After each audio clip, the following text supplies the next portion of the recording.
In today's video, I'll show you how to calibrate HDR on your Nintendo Switch 2. Let's get into the method. You can only do this with the Switch 2 in the dock connected to a TV or monitor, so do this first, and then on the Switch 2 home screen, head to the System Settings app, and then scroll down until you are in the section called Display.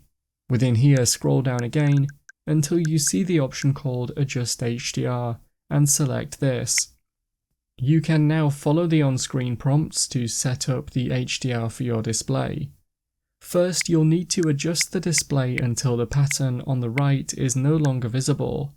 As soon as it isn't, you can choose Next, and then you can press the Y button to adjust the brightness. You can use the slider to adjust this and adjust the images if you need to. This option is more to your preference, and once you're happy, choose Back and continue to set up the HDR. That's how to calibrate HDR on your Nintendo Switch 2. If you found the video helpful, remember to leave a like and feel free to subscribe for more. Check out the videos coming up right now, you might find these helpful too.